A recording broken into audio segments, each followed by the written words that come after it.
Welcome back ഹിനുക്കാമിൻ്റെ പുതിയൊരു എപ്പിസോഡിലേക്ക് എല്ലാവർക്കും സ്വാഗതം. ഇന്നാണ് ആ സ്വപ്ന ഫൈനൽ. ഉറക്കമില്ലാത്ത രാത്രി ഇന്നാണ് ഫിഫ മഞ്ചേരിയും സൂപ്പർ സ്റ്റുഡിയോ മലപ്പുറം തമ്മിൽ നടക്കുന്ന ഗ്രാൻഡ് ഫിനാലെ. അപ്പോൾ ഇന്ന് നമ്മൾ പരിശോധിക്കാൻ പോകുന്നത് ഈ ടീമിൻ്റെ നിലവിലെ ഫോമിനെ കുറിച്ചുള്ള ഒരു ടോപ്പിക്കാണ്. ഓക്കെ, നമുക്കറിയാം ഫിഫ മഞ്ചേരി ഈ സീസണിൽ തോൽവിയുടെ പടുകുയിൽ വീണൊരു ടീമാണ്. ഓപ്പോസിറ്റ് വരുന്ന ടീമുകളൊക്കെ ചണ്ടയാക്കിയിട്ട് പോവുകയാണ്. കാരണം നമ്മൾ ഒരുപാട് കളി നമ്മൾ ഫിഫ മഞ്ചേരിയുടെ കളി നമ്മൾ എടുത്തതാണ്. അവർ അവസാനം വെച്ച് കാലിടുന്നത് നമ്മൾ ഒരുപാട് കണ്ടിട്ടുണ്ട്.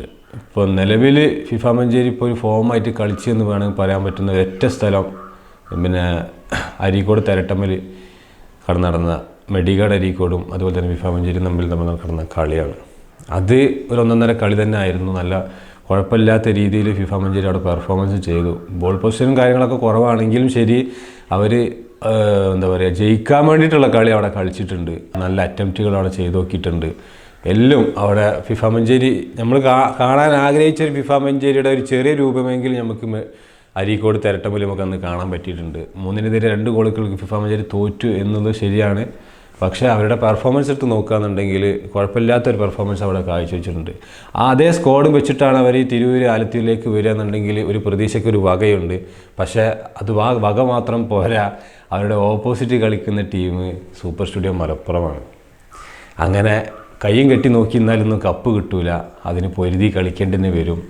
കാരണം ബെല്ലാക്കും സാമുവലും അലിയും സഫീറും അച്ചുറവും ആൻ്റണിയും എല്ലാം അടങ്ങുന്ന ഒരു ഒന്നൊന്നര ടീമാണത്. ആ ടീമിൻ്റെ കയ്യിൽ നിന്ന് അങ്ങനെ വെറുതെ കപ്പ് കിട്ടിയിട്ട് ഫിഫ മഞ്ചേരിക്ക് വിജയിക്കാൻ കഴിയില്ല. അതിന് പൊരുതി കളിക്കേണ്ടി വരും. അപ്പോൾ അതിനുള്ള എല്ലാ സ്ക്വാഡും അതിനുള്ള എല്ലാ പണിയും അതുപോലെ തന്നെ ടീമിൻ്റെ സ്ട്രെങ്ത്തും ഇന്ന് ഫിഫ മഞ്ചേരി കൂട്ടാൻ വേണ്ടി ശ്രമിക്കുമെന്ന് നമുക്ക് വിശ്വസിക്കാം. എന്തായാലും നമുക്ക് അവരുടെ അവസാനത്തെ 5 കളികളൊന്ന് പരിശോധിച്ച് നോക്കുകയാണെന്നുണ്ടെങ്കിൽ അതിൽ തന്നെ നമുക്ക് മനസ്സിലാവും ഏത് ടീമാണ് മികച്ച മുന്നേറ്റം നിൽക്കുന്നത് ടീം എന്നുള്ളത് നമുക്ക് മനസ്സിലാവും. സൂപ്പർ സ്റ്റുഡിയോ മലപ്പുറം അവസാനത്തെ 5 കളികളിൽ 2 കളി വിജയിക്കുകയും 2 കളി സമനിലയും 1 കളി പരാജയപ്പെടുകയും ചെയ്തു. അതായത് ഇന്നലത്തെ കളി പെനാൽറ്റി ഷൂട്ടൗട്ടിൽ പരാജയപ്പെട്ടു. ബാക്കിയുള്ള 4 കളിയിൽ 2 കളി സമനിലയും 2 കളി വിജയവുമാണ് സൂപ്പർ സ്റ്റുഡിയോ മലപ്പുറത്തിന് ഉള്ളത്. ഫിഫ മഞ്ചേരിയിലേക്ക് വരികയാണെന്നുണ്ടെങ്കിൽ അവസാനത്തെ 2 കളി അവർ വിജയിച്ചു, 2 കളി പരാജയപ്പെട്ടു, 1 കളിയാണ് സമനില പിടിച്ചിട്ടുള്ളത്. അപ്പോൾ അതുകൊണ്ട് തന്നെ നമുക്ക് മനസ്സിലാവും സൂപ്പർ സ്റ്റുഡിയോ കുറച്ചും പാടി മുന്നിലാണ്. ഫിഫ മഞ്ചേരിയേക്കാളും 1 കളി വിജയിച്ചിട്ടുണ്ട്. അവസാനത്തെ കളി ഇന്നലത്തെ പരാജയപ്പെട്ടു, പെനാൽറ്റി ഷൂട്ടൗട്ടിൽ പരാജയപ്പെട്ടതാണ്. പക്ഷേ ആ കളീൻ്റെ റിസൾട്ട് എടുത്ത് നോക്കുകയാണെന്നുണ്ടെങ്കിൽ സൂപ്പർ സ്റ്റുഡിയോ മലപ്പുറം അവിടെ വിജയിച്ചിരിക്കുകയാണ് ചെയ്തിട്ടുള്ളത്. അതായത് 1-1 2 ഗോളുകൾക്ക് അവർ വാണിയമ്പലത്തിൽ നിന്നല്ല വിജയിച്ചു. പിന്നെ പെനാൽറ്റി ഷൂട്ടൗട്ട് വന്നതിൽ അതിലുള്ള അവസാനത്തെ കിക്ക് പരാജയപ്പെട്ടു പോയതാണ്. അപ്പോൾ അങ്ങനെ വെച്ച് നോക്കുകയാണെന്നുണ്ടെങ്കിൽ ആ കളി തോറ്റു എന്നുള്ള റിസൾട്ടിൽ വരികയാണെന്നുണ്ടെങ്കിൽ അവസാനത്തെ 1 കളി അവർ തോറ്റു, 2 കളി സമനില, 2 കളി വിജയിക്കുകയും ചെയ്തിട്ടുണ്ട്. ഫിഫ മഞ്ചേരിയെ സംബന്ധിച്ച് ഫിഫ മഞ്ചേരി ആകെ 2 കളി അവസാനത്തെ വിജയിച്ചിട്ടുള്ളൂ, 2 കളി പരാജയപ്പെട്ടു, 1 കളി സമനിലയാണ്. അപ്പോൾ ഇതാണ് ഇരു ടീമുകളും ഇവരുടെയും ഇപ്പോൾ നിലവിലെ സ്റ്റാറ്റസ്. എനിക്ക് തോന്നുന്നത് എൻ്റെ ശ്രദ്ധയിൽപ്പെട്ടിട്ടുള്ളൂ, ഞാൻ എടുത്തിട്ടുള്ളതുമായിട്ടുള്ള ഒരൊറ്റ കളിയാണ് ഈ സീസണിൽ ഫിഫ മഞ്ചേരിയും സൂപ്പർ സ്റ്റുഡിയോ മലപ്പുറം തമ്മിൽ കളിച്ചിട്ടുള്ളത്. ഫറൂഖ് നെല്ലൂരങ്ങാടിയിലായിരുന്നു ആ കളി. ഏകപക്ഷീയമായ 2 ഗോളുകൾക്ക് സൂപ്പർ സ്റ്റുഡിയോ മലപ്പുറം വിജയിക്കുകയാണെന്ന് ചെയ്തിട്ടുള്ളത്. ബോൾ പൊസിഷൻ്റെ കാര്യത്തിലാണെന്നുണ്ടെങ്കിൽ സൂപ്പർ സ്റ്റുഡിയോ മലപ്പുറം തന്നെയാണ് മുന്നിൽ. 70% ആ ബോൾ പൊസിഷൻ അവരുടെ കയ്യിൽ കൺട്രോൾ ചെയ്ത് വെച്ചിട്ടുള്ളത്. ബാക്കി 30% ഫിഫ മഞ്ചേരി കളിച്ചത്. ആ 30% അവർ 3 ഷോട്ട് ഓൺ ടാർഗറ്റ് ഉണ്ടായിരുന്നു. പക്ഷെ അതൊന്നും ഗോളാക്കി മാറ്റാൻ അവർക്ക് കഴിഞ്ഞിട്ടില്ല. Super studio Malappuram 8 shot on target ആയിരുന്നു ഉണ്ടായിരുന്നത്. സലാമിനൊന്നും റെസ്റ്റ് കൊടുത്തിട്ടില്ലായിരുന്നു. കാരണം അതുപോലത്തെ ഡേഞ്ചർ സിറ്റുവേഷനുകളൊക്കെ ആയിരുന്നു അവിടെ ക്രിയേറ്റ് ചെയ്തിരുന്നത്.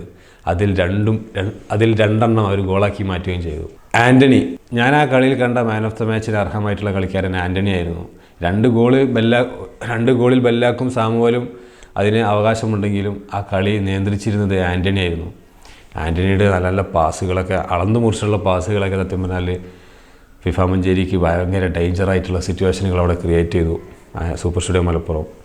ആൻ്റണിയുടെ ആ ഒരു മികവ് നമ്മൾ എടുത്തു പറയേണ്ടതാണ്. അപ്പം അവസാനത്തെ അവർ തമ്മിൽ ഏറ്റുമുട്ടിയ കളിയിൽ ബോൾ പൊസിഷൻ 70% സൂപ്പർ സ്റ്റുഡിയോൻ്റെ കയ്യിൽ, 30% ഫിഫ മഞ്ചേരിയുടെ കയ്യിൽ. അവരുടെ shot on target 3 shot on ടാർഗറ്റാണ് ഫിഫ മഞ്ചേരി സൂപ്പർ സ്റ്റുഡിയോ മലപ്പുറത്തിൻ്റെ ഗോൾ പോസ്റ്റിലേക്ക് അടിച്ചത്. പക്ഷെ അതൊരൊന്നൊന്നര ഇതന്നായിരുന്നു കേട്ടോ. ഭയങ്കര ഡേഞ്ചർ സിറ്റുവേഷനൊക്കെ ഉണ്ടാക്കി ആ ബോൾ പോയി.